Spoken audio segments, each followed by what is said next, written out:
Today, episode number 3 of the special summer series, Get Into Business 101. Today, we're going to be talking about building your team. I'm David C Barnett, and you're tuned in to Small Business and Deal Making, the podcast, YouTube channel, and blog where I talk about buying, selling, financing, and managing small and medium-sized businesses while controlling risk. So if you're looking to take control of your future through buying a business one day, or if you already own a business and you're looking to grow or exit, you've come to the right place. I talk about interesting things, I talk to interesting people, and I answer your questions every week right here. So be sure to hit like and be sure to hit subscribe, and let's get to it. Are you thinking of growing your business or beginning a journey into entrepreneurship? Take a shortcut to success by buying an existing and profitable business the right way. Visit businessbuyeradvantage.com and learn more about my online training, group coaching, and consulting services designed to help you win. Hey everyone, and so if you're just tuning in for this summer series, I've got a new book coming out Labor Day, Buying versus Starting a Small Business. You can pre-order right now on the Kindle edition in Amazon stores around the world. On Labor Day, the paperback and audio is going to be available as well. And so, in an effort to stir up excitement for the new book, of course, we're talking about buying versus starting a small business all summer long. And so we're talking about, startup stuff for the first, really on this channel. I don't talk about that a lot. But today is episode number 3. So we're going to be talking about building your team. And this is something that, listen, I want to really get this through to everybody. You do this before you have any conversations with someone who might want to sell you a business or a business broker, or you decide to spend any money going down the path of starting a business on your own. You've got to have your team in place because I have just met too many people over the course of time who have launched headfirst into one of these endeavors, and then all of a sudden, they need some legal advice, and they really have no idea who to call. And then they have to go through the effort of finding, for example, a good lawyer, and they're running around trying to find someone, and then they end up working with the person who is available, maybe instead of the person who might have been the best choice, right? And so this is why it's so important to build your team in advance, and especially when it comes to starting something new, you want to have a team of people that is going to be able to help you overcome some of your personal biases in the way that you think about stuff. And I'm going to give you a real life example here as we move forward that happened from just 2 weeks ago here where I live, to me personally. So who are going to be on your team? So people will obviously say, oh, you need a CPA, you need a lawyer, maybe a consultant, etc. But let's think about the specific things that you're going to have to work on when you are going down this journey of buying a business or starting a business. So there are certain specific things that you may likely have to do. For example, you might want to build yourself a cash flow forecast and a business plan. Now, I know that I help people with this. If you go to bizplanschool.com, you can find my cash flow forecasting program. But that's a program that you basically have to devote I think it was 12 or 13 weeks that I created that program over. And for each of those weeks, there's a couple hours of video. And so I teach you the skill from scratch. And hey, definitely, if you want to be an entrepreneur, learning how to build a cash flow forecast is a great skill to have. But if you are trying to get yourself into business in a couple weeks, you may not want to invest the time in doing that. So then what is the alternative? Well, you can probably find a forecasting guy on Upwork, right? Who has all kinds of experience building cash flow forecasts. And so go on to Upwork and look for someone with that skill. You can put, you can favorite the people on there, a Fiverr, etc., right? So this is all part of building your team. It's knowing which human resources you have to call upon for all of the different specific things that could arise in your journey, right? So there's, people on Upwork specifically for business tasks like a cash flow forecast, or designers to help you with marketing or etc. Or you can also find industry-specific people on Upwork that are going to be talking about different things. Lenders, finance brokers, right? So you don't need to have a business plan in hand to find out who the small business advisor is at the bank that you deal with, right? You can just go in there and say, hey, who do I talk to here about business loans? And you can get their card, right? And know that their job is to make loans for the bank. So as you're working through your concepts, your ideas, etc., you can call that person. You can talk to them. You can say, I'm thinking about doing this. And you never know what they might say. They might say, wow, I looked at a business plan for a business like that a year ago, and here were the particular challenges, right? They could raise awareness to things you never even thought about, right? So build your team means including all of these kinds of people. The Council of Wise Business People. So let me ask you this. You want to get into business. How many business people are you hanging out with, right? And again, I've talked about this on videos before. If you are upgrading your life, if you are leveling up in life and you want to move from being an employee somewhere to being a business owner, then you are going to want to have other business owners around you that you can then talk with about business owner type stuff. So who are those people in your life? Do you have these business people around you? And so either you do or you don't. If you don't, then the question is, how can you find some, right? And so I've spoken with people over the course of the years who found this in a lot of different places. Like some people maybe who go to church, their church has some kind of fellowship for entrepreneurs, right? So you can very easily just go start hanging out there. Sometimes there's a particular club. I mention service clubs a lot. Rotary, Kiwanis, Knights of Columbus, this type of stuff, right? In those clubs, they come in different flavors, and different chapters of these clubs have different sorts of gangs of people that hang out in them. But often you're going to find professionals and business owners, for example, at Rotary or Kiwanis, right?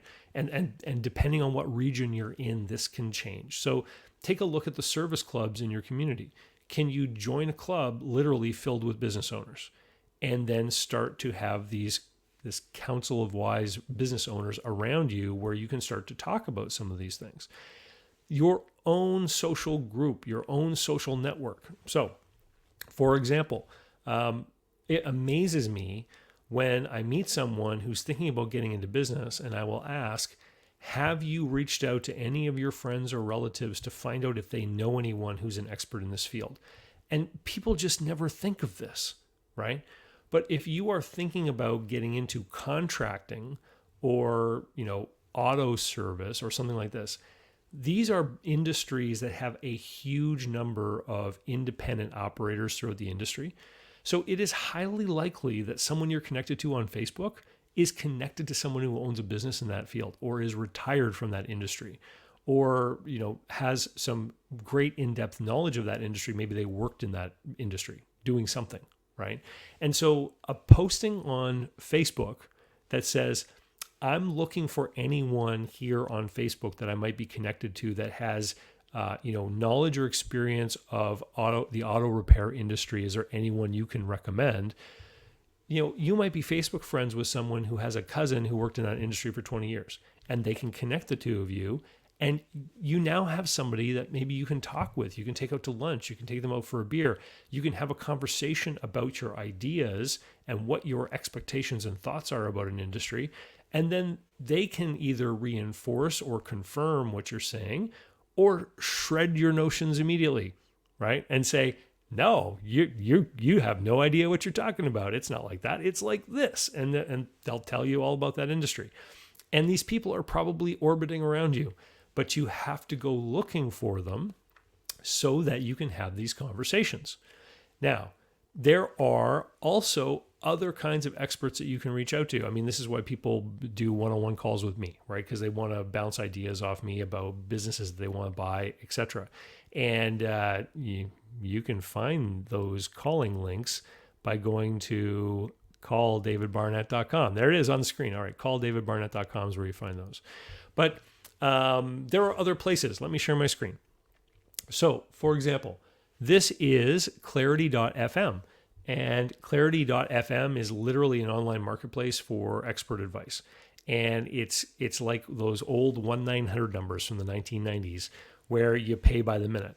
And so, you can browse by category. You can also, there's a search feature, I think, on here too. But if I go in here, like restaurant and retail, for example, in industries, if I click that, here's a guy at the top here. I have launched, managed, and consulted for independent restaurants. I've been part of failures and successes and been left with a great understanding of what makes a good menu, atmosphere, etc. And he goes on from there. And there's a rate here. And if you find them too expensive, there's another person down here that says this is a UC Davis trained winemaking consultant. So if you're thinking about getting into wine, here's a person that you should probably get down on your list of advisors, because you can talk to this person whenever you want for $1.67 a minute. Now, what's the advantage of this? Well, for like $30, they could probably maybe save a couple months off your journey with respect to some specific decision making that you might have to make, right? And so again, they're everywhere. Books. So, here's a book that I've read that I really enjoyed. It's called Small Business Failures, and solopreneurs and self-employed consultants need to avoid. So this is a book. The author's name is Heidi Thorne.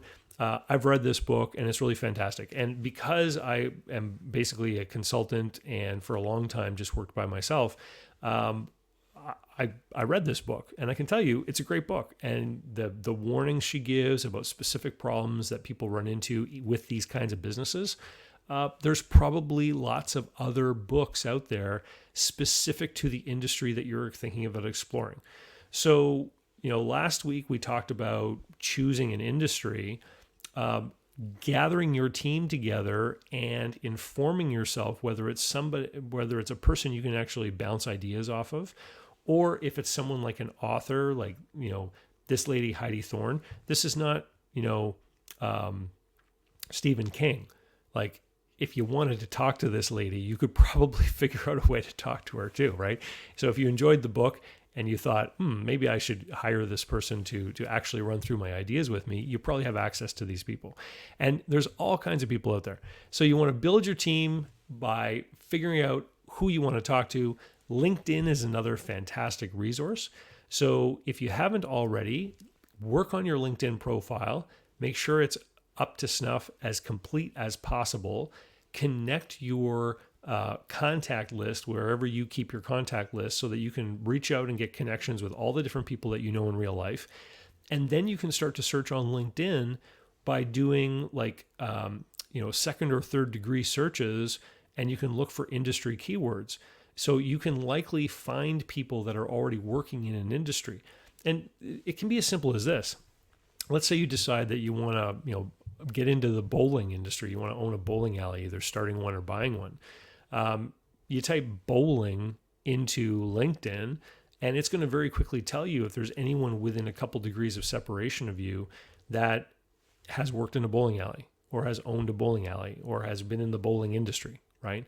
And so if you find yourself connected to someone who owns a bowling alley in another state, well, you reach out to them, you say, hey, would you mind if I gave you a phone call? I'm thinking about getting into the bowling industry. I see that you own a bowling alley. And most people are surprised to find out just how open and sharing and helpful a lot of business owners are. But to be successful in business, you have to want to serve and be helpful and provide to your customers. And so I'm a strong believer that business people in general tend to be very open, giving, sharing people. It's always been my experience anyway. So let me get back to a recent example that I hinted at earlier. So one day, my son is a baseball player and he's interested in baseball. And one day he came home and he said, oh, so-and-so that I know through baseball is going to the bank to get a loan for $200,000 to start a baseball related business. And just from that one little comment in the back of my head, I was like, oh my goodness, someone's just going to sign up for a big loan, sign a personal guarantee. And, do they really know what they're doing? I don't know, right? Many people get into business and they've got a dream or an aspiration of what they want to create, and they just lurch full strength towards that goal or aspiration.